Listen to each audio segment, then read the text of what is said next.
The smell of old wood and fresh paint filled the air as Autumn stepped into the small, cluttered living room of her family's modest house in Atlanta, her heart pounding with a mixture of fear and determination. The afternoon sun cast long shadows through the dusty windows, illuminating her face as she faced Uncle Terence and Aunt Lisa, who stood with cold smiles and crossed arms, their eyes sharp with suspicion. Could they really threaten to take everything from her just like that? Autumn knew her father had always hoped his children would stay united, that the house would stay in the family. But now, those hopes seemed to be slipping away. She had come to stand up for her brothers, to claim what was rightfully theirs, grounded in her father's unspoken wishes, but they dismissed her words with condescension, questioning her maturity and insisting there was no will, no documentation to prove her claim. Her fists clenched at her sides as she tried to hold her ground, but their legal threats and dismissive sneers chipped away at her confidence, leaving her quietly anxious, yet resolutely firm. She watched their covert calculations, sensing they saw an opportunity to seize control, and in that moment, her resolve was tinged with a faint flicker of fear. What if she couldn't protect her family's legacy? Her mind flashed back to her father's gentle voice, reminding her of the importance of family and justice, anchoring her amidst the storm of doubt. The weight of losing everything, the house, her childhood memories, her sense of security, pressed down on her. Yet she hesitated, questioning whether she could truly hold on or if she should give in. Still, a quiet echo of her father's caring words lingered in her mind, whispering that sometimes fighting for what's right was the only choice. As she looked into their calculating eyes, she wondered how she could possibly preserve her family's history and keep her brothers safe from betrayal, realizing her fight was about more than just a house. It was about justice, inheritance, and the future they all deserved. And as she began to uncover the deeper truth behind her father's estate, she understood that her struggle was only beginning. This was about standing up for what was right, even when the odds seemed stacked against her. If stories like hers resonate with you, perhaps you'll find comfort in knowing that standing firm can sometimes change everything. So stay with us as we journey deeper into this fight for family and justice. Autumn sat in the dimly lit study that had once belonged to her father, the musty scent of old leather and cedar lingering in the air as she scrolled through the handful of hastily scanned documents on her laptop, a knot of suspicion tightening in her chest. She had begun the afternoon expecting to piece together a few loose ends for the family estate's inventory, but the numbers on the valuation report jumped off the screen like a warning. An entire wing of property listed at a fraction of its true worth, accounts of rare heirlooms crossed out with sharp ink stains, and no mention of her father's carefully hidden stocks and bonds. Her uncles, Terence and Maurice, had insisted with polite firmness that no other will existed beyond the one they presented. A neatly typed copy they claimed bore her father's signature, but Autumn recognized the two perfect loops of the handwriting beneath every forged flourish. She closed her eyes and recalled the man she had known, quiet, deliberate, meticulous to the point of ritual, how he stored each receipt in a fine leather binder and never made a single financial move without a handwritten note in the margins.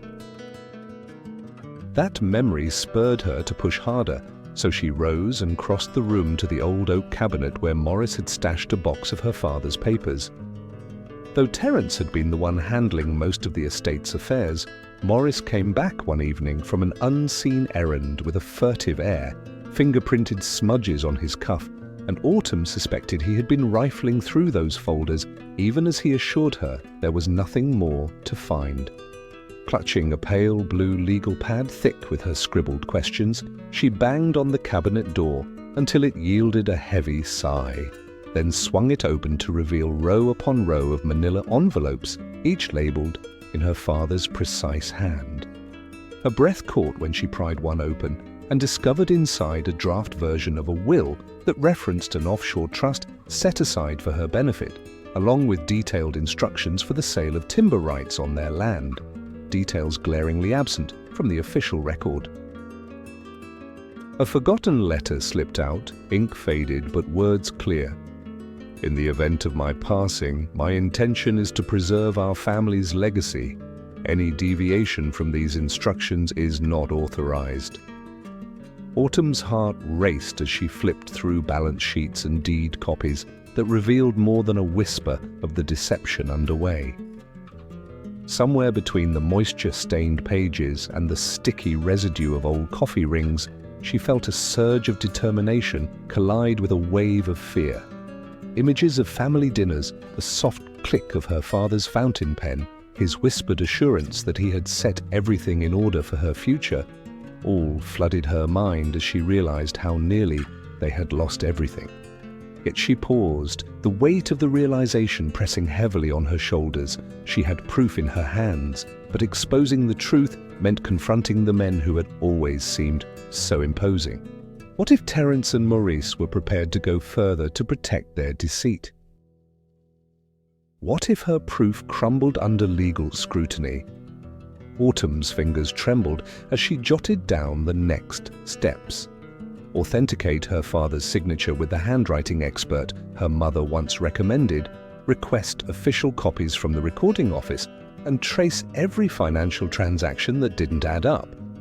She felt the echo of her father's calm voice urging her on, reminding her that honesty was the bedrock of any inheritance worth claiming.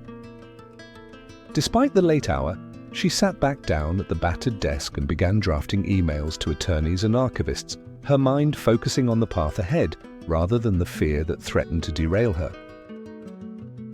The unmarked envelope of her father's hidden will papers lay open before her like a promise waiting to be fulfilled, and as she secured her notes in a neat stack, Autumn understood that this discovery marked not only the start of a legal battle, but the deepening of her own resolve to reclaim her family's future and honor her father's true intentions. Autumn felt her heartbeat thud against her ribs as she dialed the number her father's files had led her to, and when the former manager on the line recognized her father's name, a hush fell over the conversation that rippled through her veins like cold water. She had expected to hear that her father had faded quietly from the company, but instead she learned that he had once held a 40% stake, a share quietly worth millions. And as the manager whispered apologies for how those records had been buried, Autumn's world shifted on its axis. She scribbled every detail onto a fresh sheet of paper, the date he had accrued the stake, the subtle hints that it had been collateral for a loan he never asked for, the suggestion that whoever controlled those shares after his sudden departure had grown alarmingly wealthy. Her gaze flicked to the unmarked envelope still open beside her, its parchment edges rumpled from her earlier search, and she realized this was the first solid crack in the story her uncles had spun. Determined to trace the wealth she had nearly given up for lost, she sent formal requests for bank statements and asset transfer logs, her fingers trembling as she pressed send on each email. Within days, the documents arrived, stacks of account summaries showing a series of unexplained withdrawals, wire transfers to shell companies, and a glaring entry that made her blood run cold. $3 million worth of her father's shares had been cashed out under a name she did not recognize, the funds trickling into the accounts of her Uncle Terence and Cousin Maurice with chilling precision. Every transaction record was stamped with dates that contradicted their claim that her father had been bankrupt, and each forged signature revealed a level of planning that felt almost personal. Autumn set aside her shaking hands, closed her eyes, and pictured her father in his workshop, his calloused hands gently smoothing the grain of an oaken desk, his voice soft with pride as he spoke of honesty and hard work. Anger and grief mingled into a fierce resolve that tightened around her heart like a promise. She spent that evening poring over every line of the forged estate papers, the ink smeared around her fingertips as if the truth itself were too slippery to hold, noticing how quickly the shares had been sold, how no appraisal had taken place, how her name was conveniently absent from every notarized page. The more she uncovered, the heavier the weight of betrayal settled on her shoulders, but with it came a strange sense of strength. She hesitated only for a moment, imagining the confrontation, the broken lies, the accusing eyes of her uncles, then drew a breath and laid out a plan to gather her evidence before she spoke. As the moonlight filtered through her study window, illuminating the scattered records, Autumn understood that she stood at a crossroads. She could retreat into the safety of ignorance, or she could step forward, fortified by her father's integrity, and demand justice for everything that had been stolen from her family. In that quiet hour, she decided she would not let their deceptions stand, and with that decision echoing in her mind, she prepared to follow the trail wherever it led, ready at last to challenge those who had hidden behind his name and to reclaim the inheritance that had always been rightfully hers. Autumn stepped into the narrow waiting room of Chen Legal Aid one crisp morning, her heart pounding like a distant drum. The smell of polished oak desks and fresh coffee drifted through open windows, mingling with the quiet murmur of the receptionist tapping at a keyboard. She had sent dozens of letters, made countless phone calls, but only when she met young Sarah Chen did the first glimmer of hope appear. Sarah, with her neat bun of dark hair and round glasses perched at the end of her nose, greeted Autumn with a firm handshake and a steady gaze that held more promise than any empty courtroom could offer. In Sarah's tiny office piled high with legal tomes and case files, Autumn unfolded her story again, tracing trembling fingers over photocopies of probate papers that bore the seal of a long-departed notary. Sarah studied each page, her brow furrowing as she spotted discrepancies in the ink, variations in the signature curves, and misspelled names that betrayed careful forging. She quietly explained the sophistication of the fraud. False wills crafted on aged stationery, probate certificates amended with invisible erasures, testimonies from a supposedly reputable lawyer who had in fact vanished years ago. Each revelation tightened the knot in Autumn's chest, but she found solace in Sarah's unwavering determination. Together they set out to identify every flawed document, to trace their origins, and to uncover the buried will that held the key to the real estate and vast investments her father had carefully arranged. Late into the afternoon, they pored over bank statements and ledger entries, illuminated by a single desk lamp that cast long shadows on the file-strewn carpet. Sarah's voice trembled as she pointed to a stamped date in fading violet ink. U-200 was seen. See, this was inserted after your father's death. Someone manufactured it to seize control. U-201D. Autumn pressed her palm to her heart, warmth and dread mingling in equal measure. The betrayal felt like a cold blade, but beneath it glowed a stubborn ember of resolve. Sarah called in every favor, appealing to a retired paralegal who once worked alongside the disbarred attorney named Banks. They learned that he had lived for years in a rundown row house near the docks, drinking away his guilt among clinking bottles and flickering neon signs. On a bracing afternoon, they tracked him to a dimly lit diner where he sat alone in a booth, hunched over half-eaten eggs and toast. His lined face quivered as Autumn confronted him with the truth. His eyes darted around, haunted by voices of greed and regret, before he exhaled a confession that hit like thunder. He had destroyed the genuine will in exchange for cold cash from unknown clients who craved power and wealth. In a trembling whisper, he revealed the trust account her father had created, one that held assets far exceeding $70 million, funds that had been quietly diverted or buried beneath layers of deception. Autumn listened, blood pounding, tears threatening to spill, but she forced herself to steady her voice. With Sarah by her side, she extracted the precise details: 2014 account numbers, ledger entries, coded transaction dates, 2014, and carefully recorded each word the disbarred lawyer offered. The weight of what lay ahead pressed on her, a mountain of legal battles and courtroom drama, yet something inside her flickered with fierce courage. She thought of her father's gentle laughter, his promise that the law would protect a just inheritance, and she knew she could not turn back. That evening, under a sky painted with bruised purples and gold, Autumn and Sarah returned to the office to begin drafting motions, assembling affidavits, and scheduling depositions. Every piece of evidence they gathered shone like a piece of cracked glass in a mosaic of truth. The hollow chambers of doubt gradually filled with solid proof as they built their case, document by document. By the time the moonlight spilled across their table, Autumn felt the anxious knot in her chest loosen. They stood on the brink of their first victory, a successful motion to compel the production of bank records that could finally expose the stolen fortune. As the morning sun peeked through the blinds, they exchanged a weary but triumphant glance, knowing that this was only the beginning of the path toward justice and public reckoning.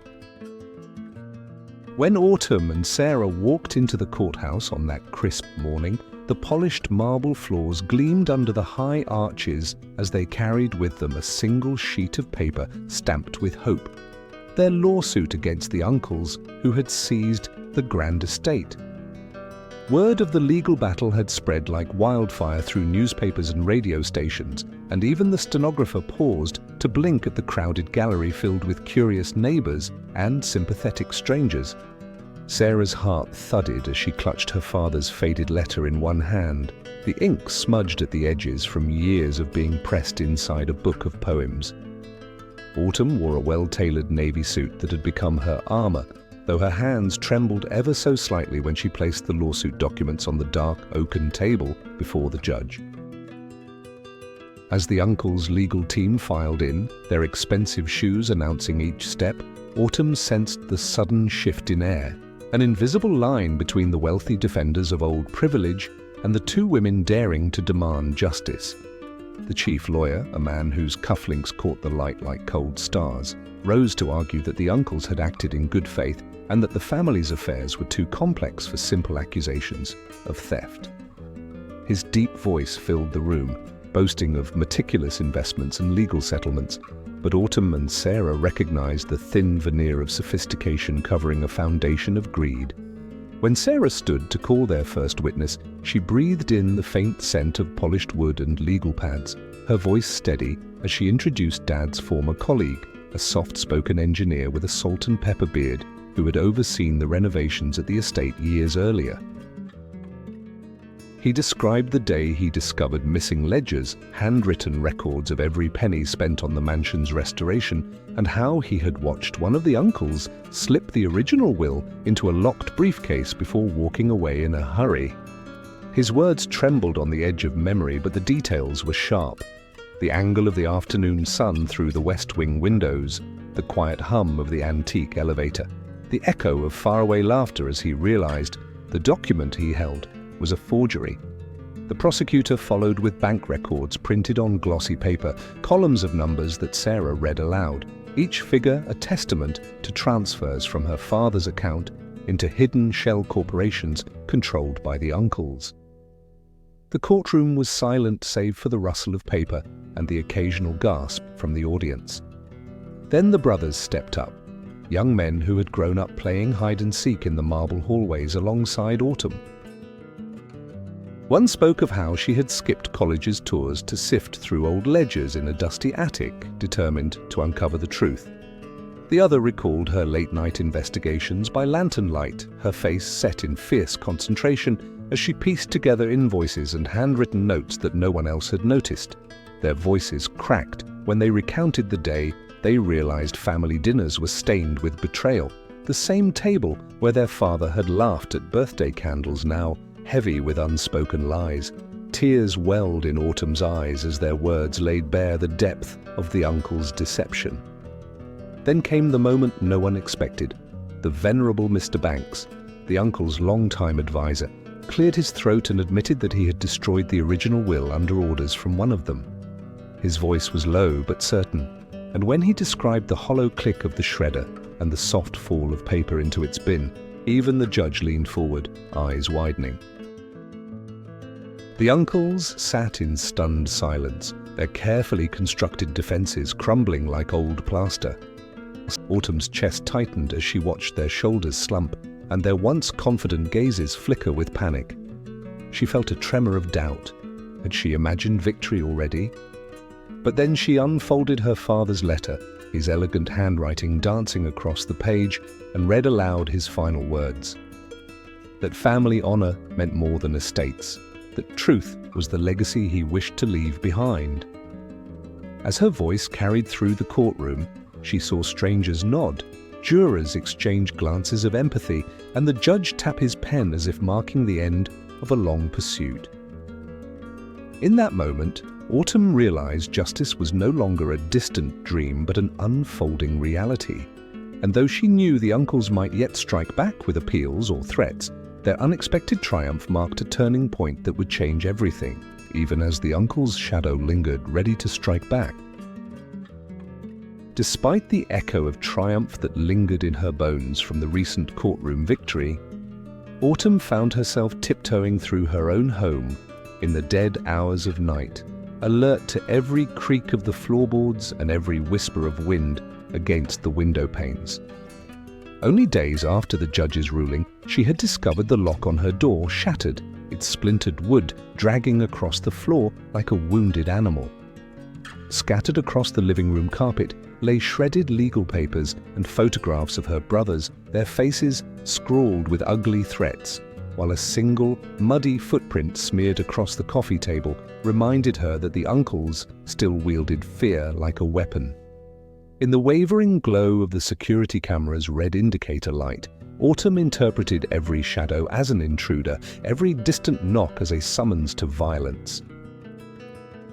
Sarah, who had been by Autumn's side since the earliest hearings, pressed a gentle hand to her shoulder at dawn, advising her to breathe through the panic and collect herself before making any hasty moves. With Sarah's help, Autumn began to gather the scattered evidence, carefully photographing torn documents and the jagged splinters from her door's frame, each image destined for both the police station and the files of her lawyer. She spent hours on the phone with the precinct, her voice steady even as her pulse thundered in her ears, describing the pattern of break-ins and the hushed threats lodged beneath her front mat. At home, she set up motion sensor lights around the building's perimeter and installed a new deadbolt that clicked with absolute finality. When night returned, she walked her brothers through clandestine drills in the tiny hall that separated their bedrooms from the living room, teaching them the sequence of knocks and codes that would mean a friend rather than a foe. Her youngest brother, barely in his teens, clutched a plush rabbit for comfort as he practiced checking the peephole through the slimmest crack in the door, wide-eyed but determined. Their eldest, old enough to remember more of the uncle's cruelty, volunteered to take the first watch on the balcony, binoculars trained on the empty street below, as he whispered words of encouragement to Autumn about how their family had already weathered storms far fiercer. Despite the fear that curled around her heart each time her phone rang at midnight or a taxi idled out front, Autumn felt a fierce resolve igniting within her that burned hotter than anxiety. In the days that followed, she delivered teacup-sized packets of photographs and depositions to her attorney, who arranged for fresh restraining orders and alerted the local sheriff's office to watch for any suspicious vehicles. Autumn's apartment walls, once bare and unassuming, now carried the weight of printed emails and court notices pinned to corkboards, witnesses to her relentless campaign to protect her home and her brothers. She stocked emergency supplies in a closet beneath the stairs, flashlights with extra batteries, a first aid kit, a new mobile phone with backup power banks. When a black sedan rolled past the building 2 nights in a row, her heart slammed against her ribs, but she steeled herself to stay on the phone with the dispatcher until the headlights vanished around the corner. Around the dinner table, she spoke of perseverance and the importance of family loyalty, refusing to let terror fracture their bonds. Tears glistened in her brother's eyes as she recounted her own shaken moments, but beneath the tremor in her voice lay an unbreakable promise that no threat, no matter how brutal, would force them into surrender. Even as the uncle's shadow crept closer, Autumn discovered an unexpected well of courage in her own heart, a light that glowed brightest when she saw her brothers rally around her, each offering words of hope and strength. She found solace in the morning sunlight that streamed through the newly reinforced windows, reminding her that every dawn brought a renewed chance to defend the life they had built together. In quiet moments between phone calls to lawyers, she would close her eyes and repeat a simple truth: love for family could outshine any darkness. And so, with the broken lock replaced and the scattered evidence filed away for her growing case, Autumn stood by the door on another chilly evening, her brothers flanking her like young sentinels, resolute faces illuminated by the porch light. They listened for footsteps in the hallway and felt the hush of their own breath mingle with the promise of perseverance.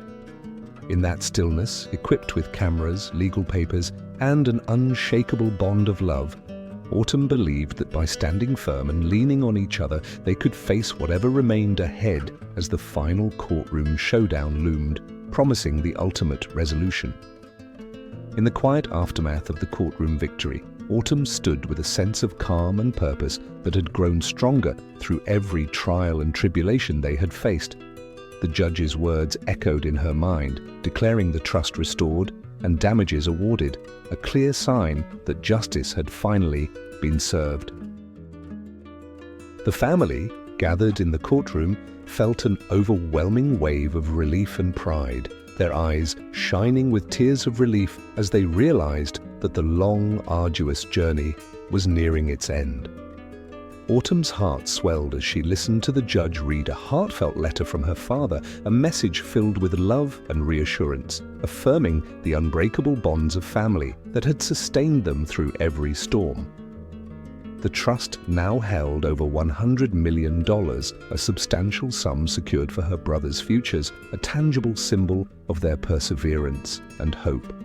She hesitated for a moment, reflecting on the many nights spent fighting for what was right, understanding deeply how resilience and unwavering love could turn the tide against even the most daunting adversaries. Memories of simpler times, like the family's pancakes in their new house, warm, sweet, and filled with laughter, flashed through her mind, symbolizing hope, continuity, and the enduring power of love. The uncle's diminished influence was undeniable now. Their attempts to threaten or discredit her had fallen flat, and the court's decisive orders had effectively freed the family from their shadow. As the nationwide attention grew, Autumn felt a quiet confidence settle within her, knowing that this victory was not just about reclaiming material possessions, but about restoring dignity and integrity to her family's legacy. With her heart full of gratitude and resolve, she looked toward the future, determined to continue her mission of love and growth, passing on the strength of her family's story to the generations to come, confident that they had finally turned the page to a new chapter filled with hope, promise, and the unbreakable bonds of family.